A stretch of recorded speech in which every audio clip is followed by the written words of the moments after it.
Assalamu alaikum, friends. Dear friends, today we are going to narrate an incident related to the Quran that happened to a dead person, which surprised all the villagers. So guys, I'm going to tell you what actually happened in this video. But before that, if you haven't liked the video, then please like the video. And if you have not yet subscribed to our YouTube channel, then subscribe to the channel and click the bell icon next to it. So let's get started. Friends, once a Muslim person died in a village. There was no trace of his family, relatives. If a Muslim person died, and there was no trace of his family and relatives. For that reason, villagers take the responsibility of bathing and burying the person. Similarly, when that Muslim guy died, there was no one in his house, so the villagers took the responsibility of bathing him. After the bath, the funeral prayer was performed in the same way as the funeral prayer performed for others. The funeral prayer was over, and the people present at the funeral prayer and some villagers took the deceased to the cemetery for burial. Going to the cemetery, a grave was dug for the burial of the deceased. Friends, we know about the cemetery that many times the graves become so old that no trace of the body can be found. The grave of this Muslim man was also being dug on such a grave. When graves are excavated, the soil of the adjacent graves is greatly weakened, due to which the legs of the dead person are seen sticking out. When the people who came to bury the new body saw the legs of the body in the old grave, they smiled. They saw roses blooming in that grave. Everyone was surprised to see that. They started to think that till today they have seen many graves where there are trees on the graves, flowers blooming. Even they have seen graves under the shade of trees, but they have never seen flowers blooming inside the graves. After seeing this scene, the people decided that since half of the grave was dug, why not repair this grave properly? When they closely observed the grave, they saw that an intoxicating aroma was wafting from the grave. The fragrance was so good that everyone was going crazy for the smell. The villagers saw that although the grave was very old, the body of the deceased was completely intact and the shroud was not soiled. A curiosity was working among everyone that they wanted to know whose grave this is. Did that person do such deeds in life, for which he is enjoying comfort even in the grave after death? What kinds of work and deeds did he do for which the fragrance wafts from his grave even after so many years of his death? Everyone decided that they will find the whereabouts of the owner of this grave.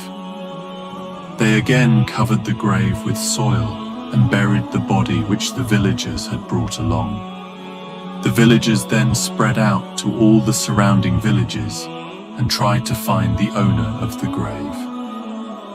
After several days of hard work and advice from the elders, they finally found out who the person really was. Then they got together and arrived at the man's house. The house looked very old and didn't look like anyone lived there. People knocked at that door and a weak voice answered from inside, "Come in, the door is open." The villagers entered the house. Entering the house, they found a very old and weak woman sitting there. The woman's body was very weak. People started questioning him. They asked if there was a grave in that cemetery. It is said that the owner of that grave once lived here. So you tell us whose grave it is. We saw a strange thing there.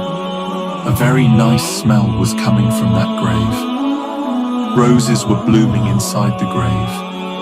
The dead man's body was still intact and his shroud was not soiled. Whose grave is it? Hearing this, the woman answered silently for some time. "The grave you're talking about is my husband's grave. He died in his youth." People asked if he had done such a deed while he was alive that even after his death, his corpse remained intact and the fragrance wafted from his grave. The woman said, "I do not remember much, for my memory is very weak. But one deed I remember which my husband used to do every day. That is, every day when he went to the mosque to pray the Fajr prayer, he saw people sitting in the mosque to recite the Quran after the prayer, and so they were reciting the Quran. But my husband did not know how to read the Quran.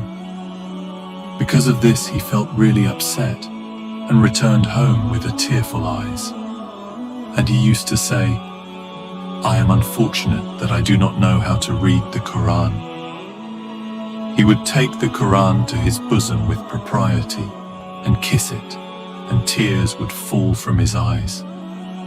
Whenever he opened the Quran and any verse came in front of his eyes, he would touch this verse with his hand and say, 'O Allah, what you have written in this book is true, and you are one and only.'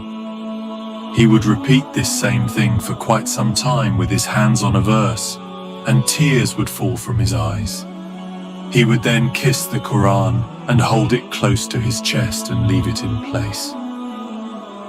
This is what my husband used to do every day. I think this is the reason why the inside of my husband's grave is fragrant." Friends, this story of loving the Quran is presented to you. Nowadays, there are so many people who know how to read the Quran but do not read it. Also, there are so many people who have forgotten to read the Quran. I pray to Allah that may Allah grant me and you the grace to read the Quran and act on it. Ameen. Allahumma Ameen.